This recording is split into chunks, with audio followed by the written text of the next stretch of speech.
오늘은 베델의 축복이란 제목으로 하나님의 말씀을 함께 나누고자 합니다. 분식 나라의 체육대회가 열렸습니다. 김밥, 떡볶이, 오뎅, 순대가 달리기를 시작합니다. 탕! 하고 총소리가 울리자 열심히 달리지요. 김밥이 1등으로 치고 나갑니다. 그렇게 1등으로 달리던 김밥, 그만 한순간에 꼴찌가 되고 맙니다.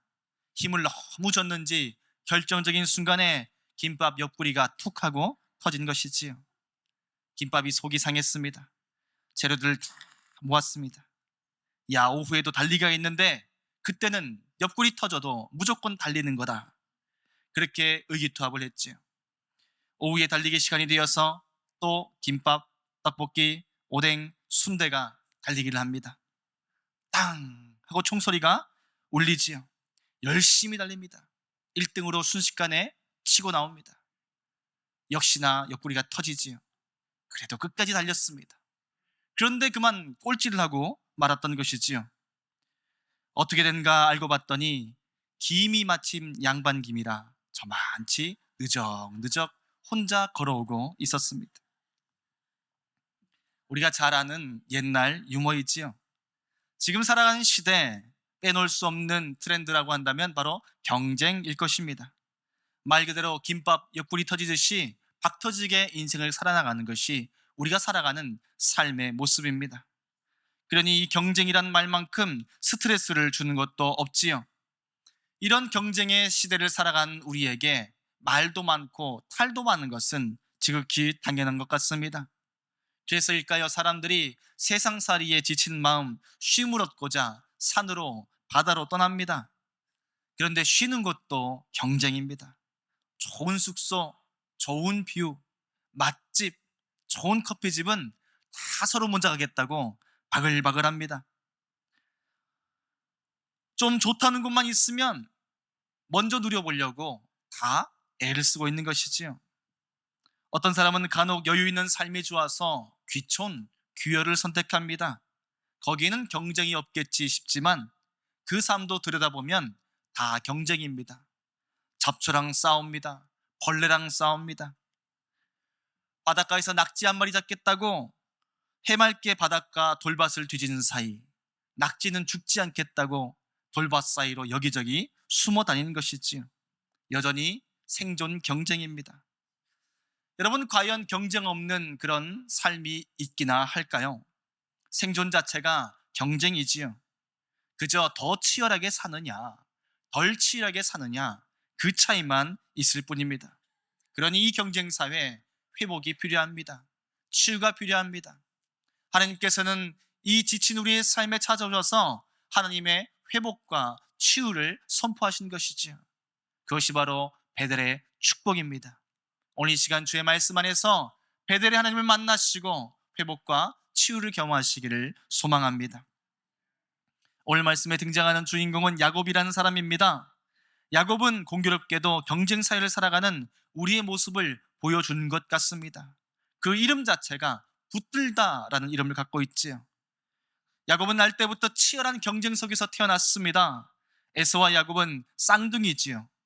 간발의 차이로 운명이 갈린다는 말처럼 정말 간발의 차이로 한 명은 형이 되고 한 명은 동생이 되었습니다. 야곱이 날 때 형의 발꿈치를 잡고 태어납니다. 진짜 먼저 나고 싶어가지고 발꿈치를 잡았는지는 모르겠지만 그 모습이 너무 웃겨서 이름이 잡는 자 야곱이 되고 맙니다. 그래서일까요? 그의 인생 어떻게든 살아남기 위해서 생존하기 위해서 몸부림치는 삶을 살아갑니다. 뭐 둘째로 태어난 게 그런 대수냐 하겠지만 문제는 장자의 권리였던 것이지요. 유산 상속의 권리가 장자에게 있다는 것입니다. 승자 독식의 세상, 1등만 살아남는 세상을 날 때부터 경험한 사람이 바로 이 야곱이라는 사람인 것이지요. 대부분의 유산은 장자가 다 물려받고 나머지 형제들은 객식구나 다름없이 살아가다 보니 생존이야말로 야곱 인생의 모토가 되었습니다. 둘째로 태어난 것도 서러운데 재능도 일천합니다. 아무리 봐도 누가 봐도 야곱보다 에서가 뛰어난 사람입니다. 창세기 25장 27절은 둘의 차이를 이렇게 설명합니다. 그 아이들이 장성함에 에서는 익숙한 사냥꾼이었으므로 들 사람이 되고 야곱은 조용한 사람이었으므로 장막에 거주하였다. 에서는 능력이 좋아서 사냥꾼이 되었지만 야곱은 할 줄 아는 게 없어서 집돌이가 되었다는 것입니다. 이 한마디가 얼마나 많은 것을 보여줍니까? 성격적으로도 에서가 뛰어납니다. 실력도 뛰어납니다. 사람들이 다 좋아합니다. 오죽하면 아버지도 에서를 좋아했다, 이렇게 나오는 것이지요. 아무리 노력해도 이길 수 없는 이인자의 서름을 안고 산 사람이 야곱인 것이지요. 그러니 야곱이 잔머리를 쓰기 시작합니다. 에서가 배고플 때 맞춰서 팥죽을 팔팔팔 끓여놓고는 이렇게 얘기합니다. 배고픈 에서에게, 야, 먹고 싶냐? 그러면 장자권 나한테 팔아. 내가 이거 다 줄게. 여러분, 인간이 할 소리입니까? 얘는 성격적으로 문제가 있는 친구인 것이지요. 그런 야곱, 드디어 진짜로 사고를 칩니다. 아버지가 돌아가실 쯤 되자 엄마랑 짜고 유산을 가로채는 작전을 세웁니다. 앞 못 보는 아버지 앞에 형처럼 털이 숭숭 나게 그렇게 자기 몸을 꾸며놓고는 마치 에서인 것처럼 아버지를 속여서 장자를 향한 축복의 기도를 드디어 받아내고 만 것이지요. 에서는 너무나 억울했습니다. 그래서 아버지에게 호소하지요. 하지만 아버지도 두 손 두 발 다 들고 맙니다. 야, 이 기도 야곱이 먼저 받았으니 그가 그 축복을 받을 것이다. 진짜 장자권도 받았겠다. 엄마도 내 편이겠다. 이제는 거칠 것이 없지요. 잘 살면 되는데 그 인생 잘 살겠습니까? 우리가 아는 것처럼 그는 집에서 쫓겨나고 말았습니다. 믿었던 형제에게 배신당한 에서의 분노가 하늘을 찔렀지요. 아버지만 돌아가셔봐라. 너는 내가 죽여버리겠다. 그게 에서의 진심이었습니다. 보통 마음이 아니기에 그 어머니가 황급히 한밤중에 야곱을 도망시키고 피신시킨 곳이 오늘 읽고 있는 야곱이 가는 여정, 바로 삼촌 라반이 있는 하란이란 땅입니다. 얼굴도 모르는 삼촌 집을 찾아서 그는 도망자의 인생을 걸어나가고 있는 것이지요. 여러분, 이 이야기를 들어보시면 어떤 내용이 떠오르십니까? 저는 이러한 사자성어가 떠오릅니다. 사필귀정. 그렇게 골탕 먹이더니 꼴 좋다.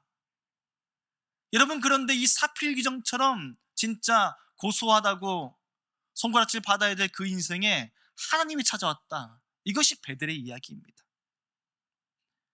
실패한 인생, 정말 부족한 인생, 못난 그 인생을 하나님이 찾아주신다. 이것이 베델의 축복이라는 말씀입니다. 오늘 우리의 인생에 베델 하나님이 은혜인 것이 여기 있는 것이지요. 아무리 부족한 사람도, 아무리 못난 사람도 하나님이 찾아주실 줄로 믿습니다. 하나님은 왜 이렇게 못난 사람을 찾아오셔서 그 사람에게 축복까지 하실까요? 이 과정을 좀 더 면밀히 살펴보면 야곱의 문제가 비단 야곱만의 문제는 아니었다는 것을 알게 됩니다. 왜 유명한 TV 프로 중에 금쪽 같은 네 새끼 있지 않습니까? 거기 보면 금쪽이들이 문제가 있는데 금쪽이만이 문제가 아니에요. 누가 문제입니까? 그 집안이 문제입니다. 금쪽이 같은 이 야곱도 그 부모의 문제가 있었다는 것이지요.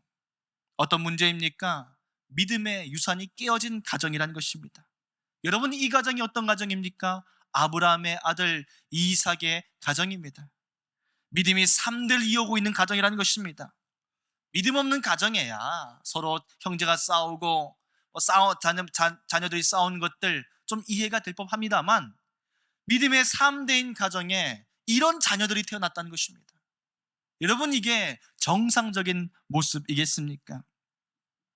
도대체 어떻게 자녀를 키웠길래 첫째 에서는 믿음이라고는 찾아볼 수 없는 아이입니다. 둘째 야곱은 믿음은 있는 것 같은데 인격이 꽝인 아이입니다. 어떻게 키우면 이런 자녀를 믿음의 3대 가정에서 키울 수 있느냐, 이런 질문을 보게 한 것이지요. 요즘 각자 도생이라는 말이 갑자기 이슈가 되었습니다.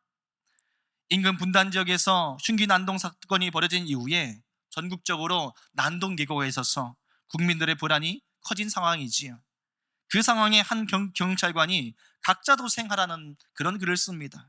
내용을 보니 이렇습니다. 호우다, 폭염이다, 온갖 민원이 빗발치는데 치안까지 책임을 져야 되는 경찰서에 정말 누가 이것을 책임질 수 있을 만한 그런 사회인가, 거기에 대한 토론을 하고 있습니다.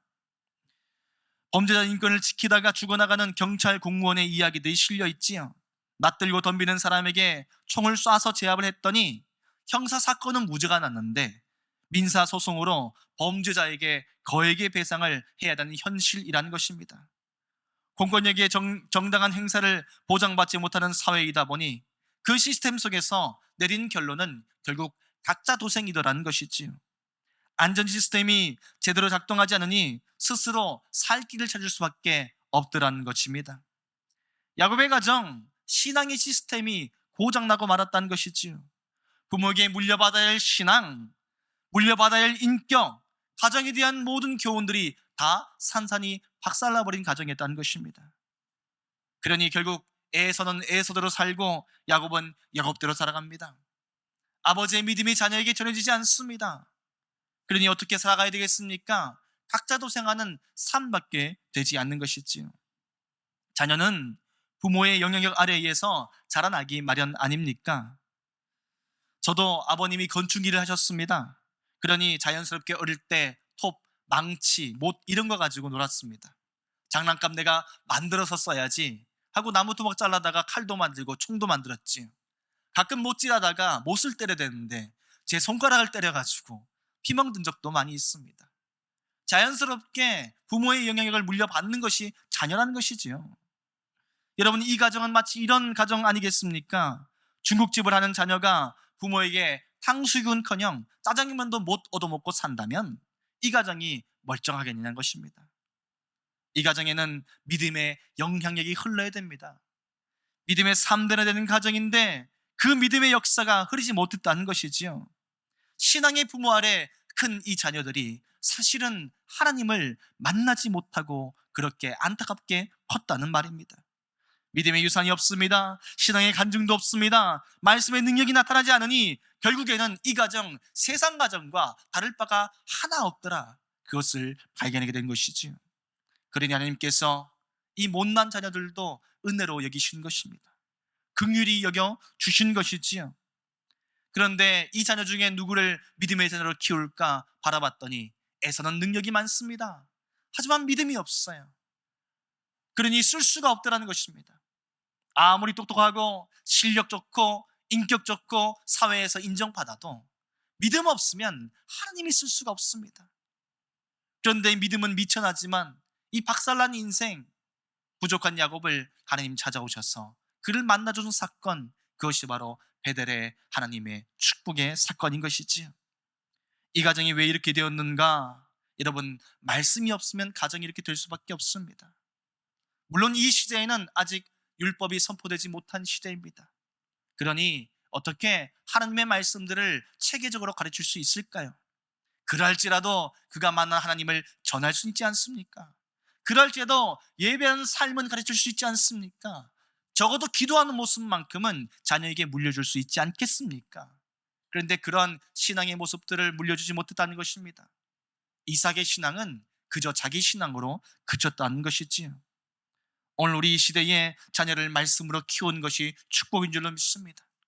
이 시대에 우리 가정에 하나님의 말씀이 살아있어야 우리 가정 주님께서 축복하시는 은혜의 가정 될 줄로 믿습니다.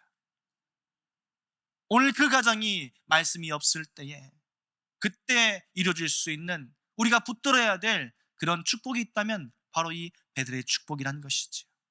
하나님이 찾아오시는 은혜, 하나님이 만나주시는 은혜, 그 은혜 외에는 방법이 없는 줄로 압니다. 그러니 사랑하는 성도 여러분, 우리가 무엇을 붙들고 기도해야 되겠습니까? 주님, 우리 가정에 주님 임하여 주시옵소서. 우리 자녀들에게 주님 임하여 주시옵소서. 우리 다음 세대를 하나님 살려주시고 주님을 만나는 신앙 주십시오. 우리 이 기도만큼은 놓치지 말아야 될 줄로 믿습니다. 하나님을 만났을 때에는 무슨 일이 일어날까요? 치유가 일어납니다. 회복이 일어납니다. 하나님은 이 야곱을 찾아오셔가지고 그의 삶을 치유해 주시기 시작합니다. 고쳐주시기 시작합니다. 가장 먼저 무엇을 치유해 주실까요? 꿈을 치료해 주셨다는 것입니다.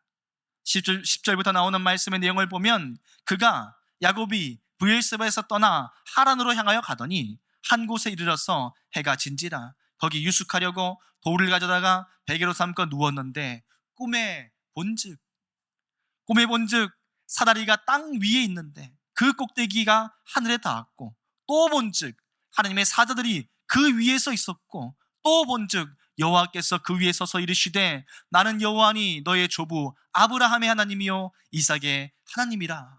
이 말씀이 선포됩니다. 이제까지는 내가 먹고 사는 것이 전부였던, 세상적 꿈이 전부였던 이 야곱의 인생, 그 깨어진 꿈 위로 하나님의 꿈이 부어졌다는 것입니다. 여러분, 하나님의 꿈을 품는 것이 축복인 줄로 믿습니다. 눈을 들어서 그가 하나님을 보기 시작합니다. 꿈에 만나신 하나님께서 하나님의 꿈을 그에게 부어주셔서 하나님을 보게 하십니다. 눈을 들어본 즉 사다리에 서서 하늘을 보았다. 그 위를 본 즉 하나님의 사자들을 보았다. 더 위를 본 즉 내가 하나님을 보았다. 이 고백인 것이지요. 오늘 우리의 자녀들에게, 아니 우리의 가정에, 이 시대에 진짜 회복될 꿈은 무엇입니까? 하나님의 꿈인 줄로 믿습니다. 월트 디즈니라고 하는 젊은 가난한 만화가가 있었지요. 집도 없이 예배당에서 기도하다가 지하실에서 내려가서 만화를 그린 것이 그의 일상이었습니다. 근데 그 지하실에 쥐가 얼마나 많은지 이 쥐 때문에 골머리를 앓고 있는 것이지요. 날마다 쥐랑 함께 잠자고 싸우는 것이 매일의 생활이었습니다. 그렇게 쥐를 저주하고 싫어하던 어느 날 꿈을 꾸지요. 근데 그 꿈속에서 쥐들과 함께 재미있게 노는 꿈을 꾼 것입니다. 그리고 깨고 나니, 야, 이것이구나. 내 주변의 환경이 문제가 아니라 내 생각이 문제였구나. 그리고 그가 쥐와 함께 노는 그림을 그립니다. 이것이 대박을 치지 않았습니까? 우리가 잘 아는 미키마우스의 이야기입니다. 그 시대에 이 어렵고 힘든 그런 삶을 살아가던 어린 아이들에게, 날마다 쥐 때문에 골머리 쌓고 있는 아이들에게 삶을 바꿔주는 꿈이 전해지기 시작합니다. 이 아이들이 그들을 보면서 상상의 나래를 펼치기 시작하지요. 이제는 쥐만 보면 소리를 질렀는데 이제는 그 쥐를 보면서, 그 암울한 현실을 보면서 꿈을 꾸고 상상하는 아름다운 삶이 완전히 펼쳐지게 된 것입니다. 그리고 마침내 디즈니랜드를 세우고 사람들의 생각들을 바꾸는 그런 영향력이 있는 사람이 되었던 것이지요. 이 무렵 시카고에서 목회를 하던 로버트 슐러라는 젊은 목사님이 있었습니다. 목회에 실패하고 $500를 손에 쥐고 LA를 왔다가 이 디즈니랜드를 보게 됩니다. 그리고 거기에서 꿈을 새롭게 꾸게 되지요. 야, 그렇구나. 하나님께서 바꿔주시면 우리의 삶도 달라지는구나. 그리고 그가 새로운 꿈을 꾸게 됩니다. 그 당시만 해도 사람들이 자동차 극장에 몰려가면 거긴 좀 질이 안 좋은 곳이었습니다. 왜 우리 옛날에 동시상영관이 있었지 않습니까? 그게 좋은 극장은 아닙니다. 분위기가 문란한 그런 곳이지요. 근데 그 비어있는 극장터를 바라보고 거기에서 극장 교회를 세우겠다는 그런 꿈이 생긴 것입니다. 그리고 사람들에게 전단을 모읍니다. 알립니다. 그리고 거기에서 예배를 시작하는데 처음에는 35대의 자동차가 와서 드렸던 예배가 100대, 200대, 셀 수 없이 늘어나니 세계에서 가장 위대한 교회 중에 하나인 크리스탈 처치를 세우게 된 것입니다. 하나님이 우리 꿈을 만지실 때에 우리의 삶이 달라지는 것이지요. 하나님이 우리 꿈을 손대시기 시작하면 우리의 인생이 바뀔 줄로 믿습니다. 거룩한 인생으로, 생명의 인생으로 변화시키는 은혜가 우리에게 필요한 것입니다. 그러니 우리가 만나야 될 것은 하나님인 줄로 믿습니다. 하나님을 만나고 꿈이 치유된 이삭의 인생, 하나님은 꿈만 치유한 것이 아니라 그의 믿음을 완전히 바꿔주십니다. 야곱이 서원하여 이르되 하나님이 나와 함께 계셔서 내가 가는 이 길에서 나를 지키시고 먹을 떡과 입을 옷을 주셨어. 내가 평안히 집으로 돌아가게 하시오면 여호와께서 나의 하나님이 되실 것이요 내가 기둥으로 세운 이 돌이 하나님의 집이 될 것이요 하나님께서 내게 주신 모든 것에서 10분의 1을 내가 반드시 하나님께 드리겠나이다. 하나님을 만난 그가 믿음이 회복되기 시작합니다.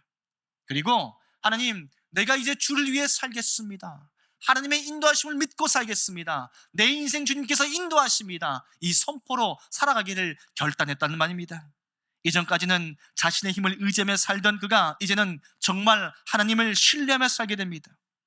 이전까지는 장자로서 누리는 그 물질적 유산에 관심을 가지고 살았던 그가 이제 하나님 주시는 영적인 유산을 사모하며 살아가게 됩니다. 전까지는 내 꿈이 전부였지만 이제는 하나님 주신 비전 붙들고 살아가는 그런 인생으로 바뀌게 된 것입니다. 이런 인생, 하나님께서 우리에게 찾아오시는 배들의 축복을 통해서 누리는 이 시대의 축복인 줄로 믿습니다. 그래서 오늘 말씀 읽었던 구절에 이런 기록이 나옵니다. 그곳 이름을 베델이라 하였더라. 이 성의 옛 이름은 루스더라. 루스라는 말은 우리말로 하면 살구나무란 뜻입니다. 그 동네에 살구나무가 하도 많아서 그냥 그 동네 이름이 살구골이 되었다는 것입니다. 왜 밤이 많으면 밤골이 되고 또 소나무가 많으면 송산계곡 뭐 이렇게 되지 않습니까? 그런 평범한 땅이 루스라는 것이지. 근데 그 땅에 하나님의 임재가 일어나자 그것이 하나님의 전이 된 줄로 믿습니다. 오늘 루스 같은 평범한 일생을 살아가는 우리의 삶에도 하나님이 만나주시면 거기에 역사가 일어날 줄로 믿습니다. 내 심령에 하나님이 임하실 때에 우리가 배들이 될 줄로 믿습니다. 우리 가정에 하나님이 역사하시면 우리 가정이 하나님의 거룩한 성전 배들이 된다는 것입니다. 우리가 서 있는 이 나라 이 민족 가운데 하나님의 임재가 일어날 때에 하나님께서 함께 하신 거룩한 교회 역사가 이 땅 가운데 선포될 줄로 믿습니다. 그러니 사랑하는 성도 여러분, 우리가 오늘 붙잡아야 될 것은 무엇입니까? 하나님, 우리를 만나 주시옵소서. 내 심령 가운데 임하여 주시옵소서.